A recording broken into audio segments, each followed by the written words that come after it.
Después de 30 años manteniendo la empresa a flote, mi jefe le dio el ascenso a su hijo drogadicto que vive en su sótano. Entregué mi carta de renuncia educadamente y dije, felicidades para él. Cuando mi jefe leyó la carta, se volvió loco. ¿Estás bromeando conmigo? Empezó a gritar cuando deslicé el sobre la mesa como si fuera un simple informe. Mi jefe ni siquiera levantó la vista, todavía sonriendo por la pequeña declaración que había hecho 10 minutos antes. La declaración de que su hijo asumiría el puesto que me habían prometido. La sala aplaudió educadamente, fingiendo no notar que el joven, a quien llamaré Mateo, llegaba 30 minutos tarde, con los ojos vidriosos, la camisa desaliñada y un ligero olor a club nocturno del que acababa de salir. Yo estaba allí, con las manos en los bolsillos, sonriendo lo suficiente para parecer un buen profesional. Cuando mi jefe finalmente tomó el sobre, su sonrisa duró exactamente 2 segundos antes de desvanecerse. ¿Qué es esto?, preguntó rasgando el papel. Sus ojos recorrieron la página. Vi el momento en que las palabras lo golpearon. El color de su rostro cambió,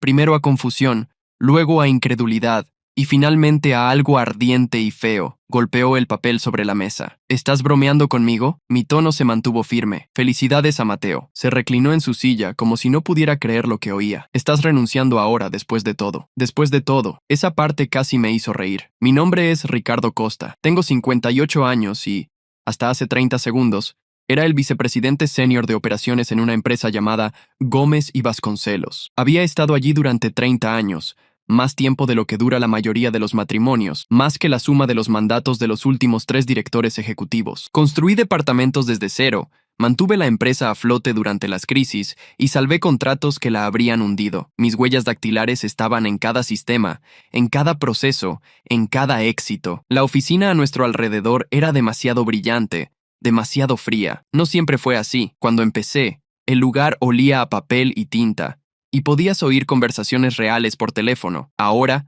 había paredes de vidrio, muebles importados y un zumbido constante de la máquina de café en la cocina. La gente ya no hacía contacto visual. Los más jóvenes caminaban rápido, con los ojos pegados a las pantallas, con miedo de ser atrapados en una conversación que no sirviera a su carrera. Noté el cambio hace años. Hoy, parecía permanente. Mi jefe se inclinó hacia adelante, con los codos sobre la mesa, intentando usar ese tono de seamos razonables. Ricardo, has sido un pilar aquí. Esto es solo un cambio en el liderazgo. Podrías quedarte, guiarlo. Me levanté. Creo que hemos terminado. Parpadeó como si le hubieran abofeteado. Estás cometiendo un error. No respondí. Cuanto más me quedara, mayor era el riesgo de decir algo que él no pudiera olvidar. En cambio, tomé el bolígrafo de su escritorio, firmé la copia para recursos humanos y la deslicé de vuelta. Su mano se contrajo como si fuera a agarrar mi brazo, pero no lo hizo. Fuera de su oficina, el piso se veía exactamente igual que una hora antes. Filas de escritorios, susurros amortiguados, los mismos pasantes sacando copias, pero podía sentir los ojos sobre mí. La gente lo sabía. Nadie sale de la oficina de la esquina con la cara vacía, a menos que haya sucedido algo irreversible. No le di a nadie la satisfacción de un asentimiento. Fui directo a mi propia oficina. Cerré la puerta y la bloqueé. Hubo un tiempo en que mi papel aquí era solo sobre operaciones, cadena de suministro, negociaciones con proveedores, gestión de riesgos. Esa era la superficie. Por debajo, estuve haciendo algo más durante décadas. Silenciosamente, invisiblemente, protegía este lugar de amenazas que ni siquiera sabían que existían. Ofertas de adquisición hostiles, espionaje corporativo, filtraciones de datos plantadas por competidores. Las detuve todas antes de que llegaran a las noticias. La junta directiva nunca lo supo. La mayoría de los ejecutivos tampoco. Me sentía bien con eso. Me tomé mi tiempo para vaciar el escritorio. No por sentimentalismo, sino porque quería ser minucioso. Los archivos que necesitaría más tarde fueron a mi maletín. Otros fueron a la trituradora, piles gruesas reducidas a tiras de papel. No quería que ciertos documentos se quedaran en un cajón para que Mateo los descubriera. Mi jefe pensó que me iba por orgullo, tal vez por despecho, que pensara eso. Lo que estaba haciendo era, en realidad, el primer paso en algo que él no vería venir. Pasé demasiado tiempo aprendiendo la disposición de las paredes de esta empresa,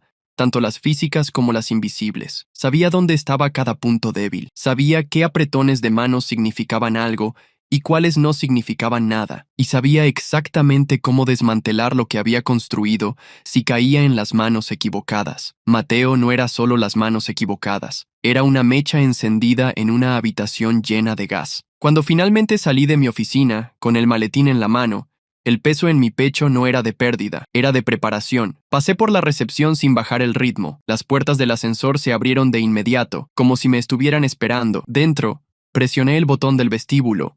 Vi los números disminuir y pensé en cómo 30 años pueden caber en una sola hoja de papel. Cuando las puertas se abrieron, mi mente ya estaba en el siguiente movimiento. No me estaba yendo en silencio, solo me estaba posicionando. El garaje estaba oscuro cuando entré. El bajo rugido de la puerta al cerrarse detrás de mí, aislándome del mundo que acababa de dejar. No fui a la cocina, no me serví un trago. Fui directo a la pared del fondo, pasando por los soportes de herramientas y los estantes, hasta un armario que no parecía nada especial. Detrás de él, escondido por un panel falso y un teclado que yo mismo había instalado, estaba el único lugar en el que confiaba para el tipo de trabajo que estaba a punto de hacer. La puerta se abrió con un pesado clic y entré. La habitación tenía 4 por 4 metros, sin ventanas, forrada con paneles reforzados y lo suficientemente aislada como para que una tormenta pudiera pasar por el vecindario y yo nunca la oiría. El escritorio era de acero frío, las paredes forradas con discos duros seguros, copias de seguridad encriptadas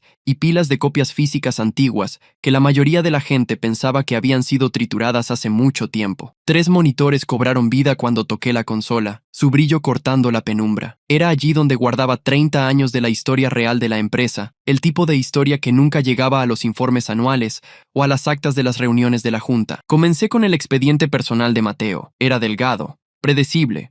Una pasantía de 2 meses hace 5 años. Un breve paso como coordinador de proyecto que terminó después de que perdiera 6 semanas por licencia médica y nada desde entonces. Ningún logro medible, ninguna historia de liderazgo, solo su nombre vinculado al puesto principal en operaciones, reemplazándome. Pasé a los registros de nómina, cruzándolos con las adiciones recientes a la lista de ejecutivos. En minutos, comenzaron a surgir anomalías, facturas de proveedores redondeadas a decenas de miles exactas, cambios repentinos de contrato a nuevos proveedores sin licitaciones competitivas, informes de gastos para viajes de investigación a ciudades sin presencia relevante de la industria. Cavé más profundo, rastreando pagos a través de capas de empresas fantasma. Los nombres en ellas eran tan genéricos como se pueda imaginar. Holding Campos de Sol, Logística Monteclaro, pero ya había visto ese patrón antes. Los números se enrutaban a través de procesadores secundarios en el extranjero y luego se canalizaban de vuelta a lo que parecían ser costos estándar de la cadena de suministro. En la superficie, nada ilegal. Por debajo, las etiquetas de enrutamiento y los tiempos de las transacciones contaban una historia diferente. Era lavado de dinero, limpio, eficiente y deliberado. Me recosté por un momento, dejando que el brillo de los monitores bañara la habitación. Mi mente se fue a un año diferente, a un desorden diferente. Hace 15 años, un socio regional intentó poner piezas falsificadas en nuestra línea de producción para ahorrar en costos, piezas que podrían haber fallado en medio del uso y haber matado a personas. Las atrapé antes de que el envío pasara por la aduana. Enterré la investigación en acuerdos de no divulgación y reconstruí el sistema de verificación de suministros desde cero. Nadie lo supo jamás. La junta directiva me envió un cheque de bonificación genérico y una tarjeta de agradecimiento. Eso estaba bien. El objetivo no era el crédito, el objetivo era el control. Esta vez era más grande. Los patrones de enrutamiento coincidían con los que había señalado en investigaciones pasadas vinculadas a opioides sintéticos, redes de distribución de fentanilo y sus variantes disfrazadas de transportistas de carga, dinero movido como tarifas de consultoría, producto transferido bajo el pretexto de envíos agrícolas. Si estaba en lo cierto, Mateo no solo estaba quemando la reputación de la empresa, era un engranaje en una operación que mataba a miles de personas. Y como los pagos se enrutaban a través de nuestra red de proveedores, eso significaba una cosa. Me hubiera despedido o no, mi nombre ahora estaba a una citación de ser vinculado a esto. El pensamiento no era de ira, era de cálculo. Las repercusiones de algo así no se detendrían en Mateo, acabarían con los contratos de la empresa, hundirían el valor de las acciones, aniquilarían los fondos de pensiones. Las personas que había contratado, asesorado, por las que había luchado, muchas perderían todo, y mi propio expediente, que mantuve limpio durante décadas, se hundiría con él. Volví a las pantallas y saqué los archivos de seguridad que había clonado antes de salir de la oficina, correos electrónicos entre Mateo y un contacto de logística en América del Sur, encriptados, pero no lo suficiente como para ocultar la intención. Un archivo adjunto de una foto de un almacén sin letreros, sin registros de inventario y los mismos camiones de carga que había visto en boletines de la agencia antidrogas, registros de vuelos de aviones privados reservados bajo empresas ficticias. Sentí que el viejo ritmo se instalaba, aquel en el que solía vivir cuando las apuestas eran altas y el margen de error era cero. Identificar la amenaza, mapear la red, controlar las variables. 30 años de esto y el proceso no había cambiado. Solo se había vuelto clandestino. Cuando el reloj marcó las 2:17 a.m., ya había construido un borrador aproximado de la operación. Mateo no la estaba dirigiendo. No tenía la inteligencia ni la disciplina, pero era el punto de acceso. Su posición les daba un canal corporativo limpio para mover dinero y materiales sin supervisión. Alguien lo puso allí para ese propósito, lo que significaba que otra persona, más arriba o de fuera, lo estaba protegiendo. Me senté con los dedos entrelazados y dejé que el peso de todo se asentara. Esto ya no era política de oficina, esto era infiltración, criminal, calculada y de largo alcance. Si lo dejaba pasar, la empresa caería en llamas. Si actuaba, estaría yendo contra personas a las que no les importaba cuántos cuerpos necesitaran para mantener sus ganancias fluyendo. Ya había tomado decisiones como esta antes. Siempre elegí actuar. Esta noche no sería diferente. Mateo pensó que había entrado en una oficina de esquina con vista. Lo que realmente hizo fue entrar en mi mira, y no dejaría el gatillo sin tocar. No volví por la puerta principal de Gómez y Vasconcelos. Eso habría activado las alarmas. En cambio, entré por un lado a través de un proveedor con el que había hecho negocios durante más de una década. Pensaron que estaba consultando sobre una reestructuración de la cadena de suministro, el tipo de contrato a corto plazo que las empresas traen cuando la junta directiva necesita ver medidas de eficiencia en papel. Usé la credencial del proveedor, usé su servidor de correo electrónico y mantuve mi nombre fuera de cada directorio interno. Para la mayoría de las personas en el edificio, yo era solo otra cara con un traje gris que pasaba por los pasillos. El almacén externo fue mi primera parada. Había entrado cientos de veces cuando aún tenía mi título y sabía que la seguridad era ridícula. Un candado con teclado en el área de carga y una hoja de registro de papel en el escritorio. Programé mi visita para el periodo de transición entre turnos. Ignoré el teclado con una contraseña de 4 dígitos que había memorizado años atrás y caminé directo a la sala de archivos. Los archivos que quería no estaban etiquetados como confidenciales o de fraude. Estaban en las cajas de contabilidad comunes, enterrados bajo informes trimestrales. Tomé fotos, escaneé contratos de proveedores con mi disco portátil y cargué todo en un nodo de nube encriptado al que solo yo podía acceder. De vuelta en la oficina principal, trabajé en silencio. Entre las reuniones con proveedores, encontré razones para verificar el sistema de compatibilidad con nuevos programas. Esa fue mi entrada. Una vez que tuve acceso a la terminal, puse puertas digitales secretas, lo suficientemente sutiles como para que ninguna auditoría interna de TI las detectara. Desde allí, enruté los registros de correo electrónico y mensajes de Mateo a un servidor fantasma. En 48 horas, estaba viendo sus comunicaciones en tiempo real. No pintaban el cuadro de un líder. La mayoría eran frases cortas enviadas después de la medianoche, jactándose de tratos que papá no podría bloquear si quisiera, bromas sobre amigos que no necesitan facturas, y referencias codificadas a noches que terminaban en entregas de dinero. Reconocí algunos de los nombres que mencionó: dueños de clubes, intermediarios de bajo nivel y un contacto de logística que había visto en listas de vigilancia de la agencia antidrogas. Al mismo tiempo, comencé a plantar las semillas para su caída. La junta directiva tenía una revisión trimestral que se acercaba, algo a lo que Mateo normalmente no asistiría. Comencé a cambiar plazos y a redirigir informes para que las lagunas en su supervisión apuntaran todas a esa fecha. Cuando la reunión ocurriera, los números faltantes y las cadenas de aprobación rotas tendrían su nombre en cada línea. Pero la decepción de la junta directiva no sería suficiente. Necesitaba más ojos sobre él, ojos que no pertenecían a los accionistas. Activé un favor de un viejo contacto en crímenes financieros federales, un hombre que me debía más de uno. Nos encontramos en el fondo de una cafetería cerca de la carretera. Tazas de café entre nosotros, platos sin tocar. Deslicé una memoria USB sobre la mesa, envuelta en una servilleta. Preliminar, le dije. Los patrones coinciden con 2 casos anteriores de lavado de dinero. No lo obtuviste de mí. No pidió un nombre.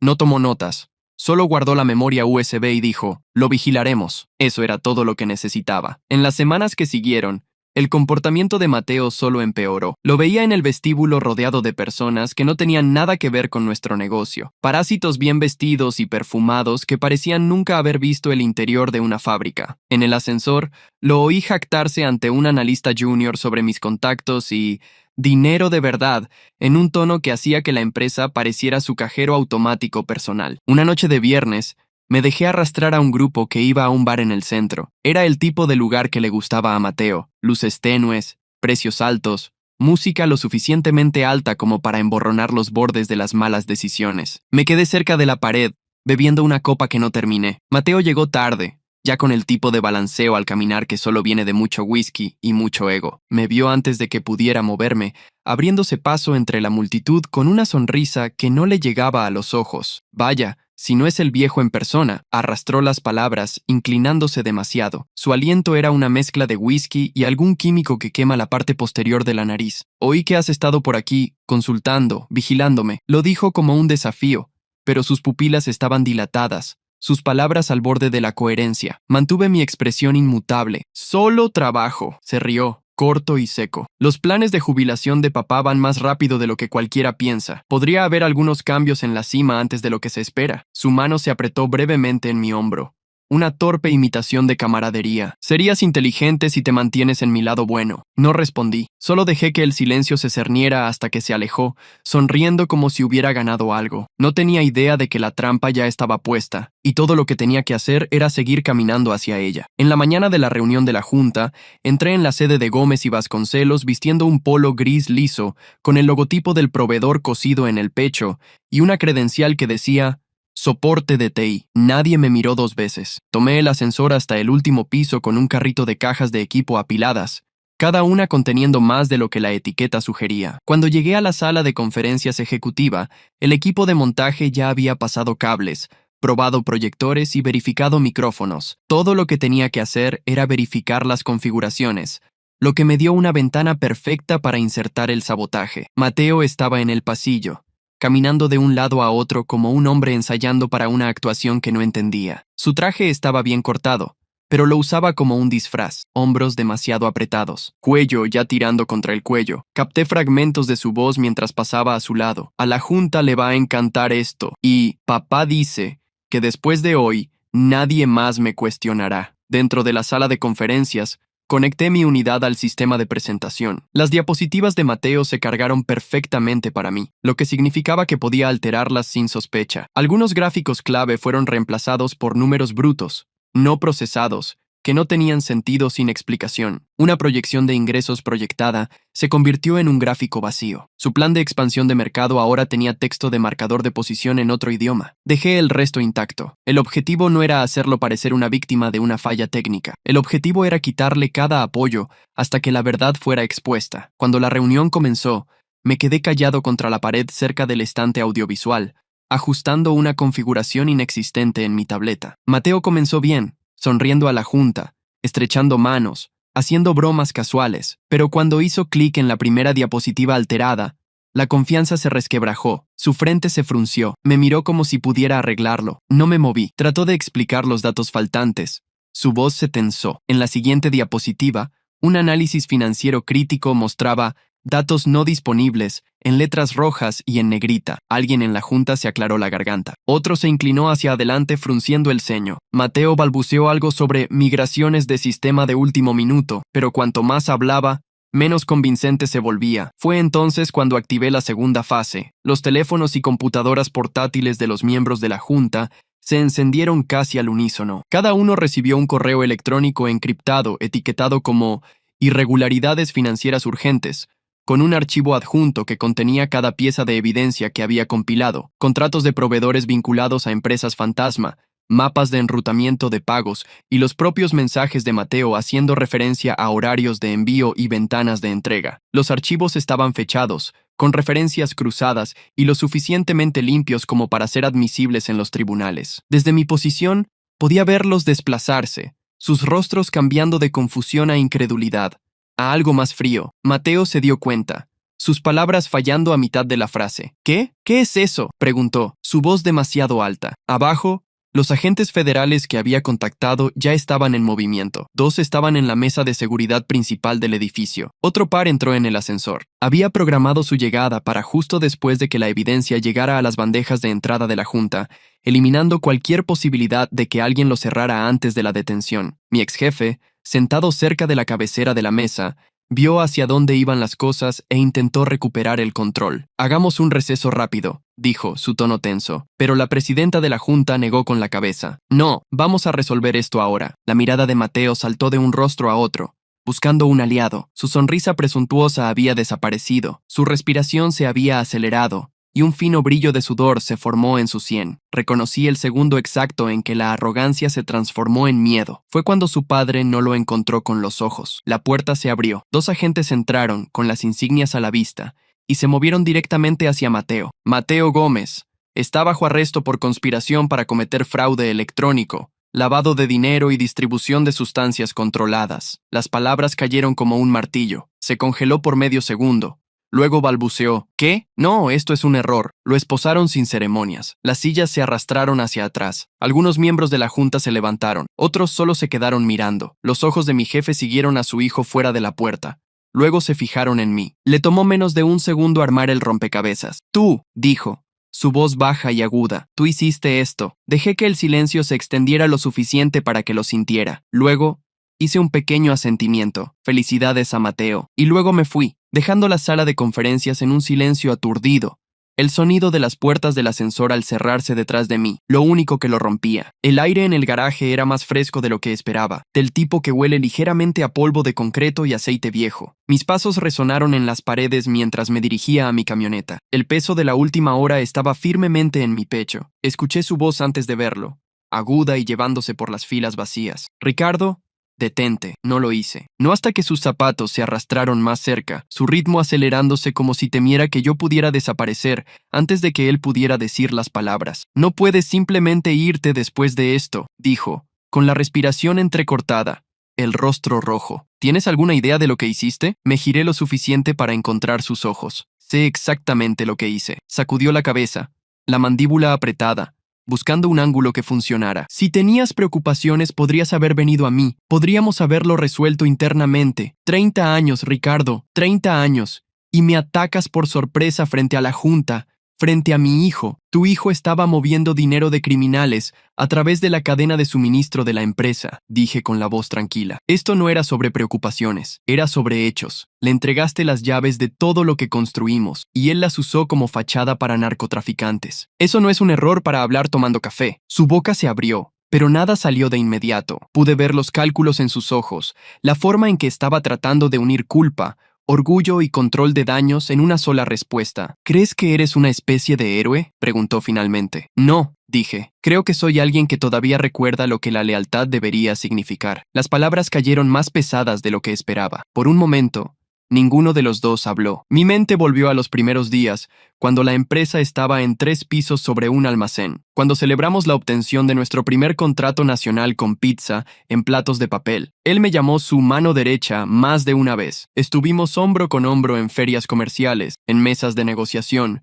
incluso durante los años de vacas flacas cuando la nómina era una apuesta. Creía que estábamos construyendo algo juntos, que nos debíamos la verdad el uno al otro. Esa creencia había muerto en el momento en que vi el nombre de Mateo en esa carta de promoción. Su expresión se suavizó por solo un segundo, y pensé haber visto algo cercano al arrepentimiento en las líneas de su rostro, pero se desvaneció. «Arruinaste a mi familia», dijo en voz baja. «No», le dije. «Tu hijo hizo eso. Yo solo me negué a encubrirlo». La ira brilló de nuevo, pero no se acercó. Observé sus manos cerrarse y abrirse, su pecho subiendo y bajando como si quisiera decir algo más, pero no pudiera encontrar la forma. Al final, solo sacudió la cabeza y se alejó, sus pasos desvaneciéndose hasta que el garaje se tragó el sonido. Abrí la camioneta y entré, el cuero frío contra mis palmas. Antes de irme, tomé el sobre marrón sellado del asiento del pasajero. Dentro estaban las últimas piezas, libros de contabilidad de cuentas en el extranjero, mensajes privados entre Mateo y sus contactos en el extranjero, y registros de transacciones que vinculaban la operación a una red más amplia. Los mantuve separados,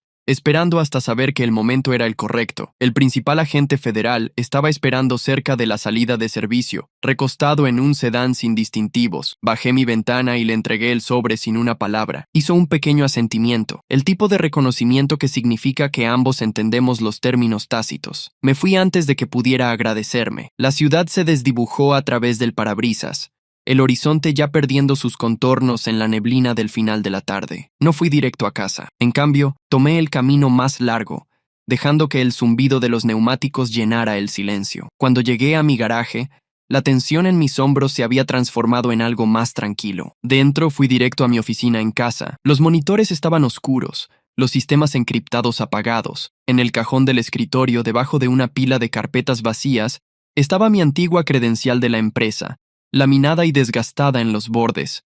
Mi rostro más joven sonriéndome, como si no tuviera idea de lo que 30 años le pedirían. Lo puse en el escritorio y cerré el cajón lentamente. Sentí el peso del maletín en la mano, pero no era de pérdida. Dejé atrás 30 años de dedicación, de sangre y sudor para construir algo que al final valía menos que la ambición de un hijo mimado. La ironía es que mi lealtad, que debería haberme elevado, fue lo que me hizo ver la podredumbre por dentro. Dicen que el orgullo precede a la caída, y hoy lo vi de cerca. Mi jefe, el hombre que un día me llamó mano derecha, prefirió cegarse con la presunción de un heredero que ver la ruina que estaba invitando. Que disfrute su nueva realidad. Después de todo, él la eligió. La puerta del ascensor se cerró, pero para mí se abrió. Lo que él vio como un acto de venganza fue en realidad mi liberación. No me fui para derribar, sino para limpiar la suciedad que él permitió que se acumulara. Y esa, se lo garantizo, fue mi mayor victoria. ¿Qué harías si estuvieras en mi lugar? Me encantaría saber tu opinión aquí en los comentarios. Y si te gustó mi historia, te invito a suscribirte al canal, a dejar tu like en el botón del pulgar arriba. Eso me ayuda mucho. También compártelo con más personas. Tu participación es muy importante para mí. Cuento contigo, ¿de acuerdo? Te espero en la próxima historia.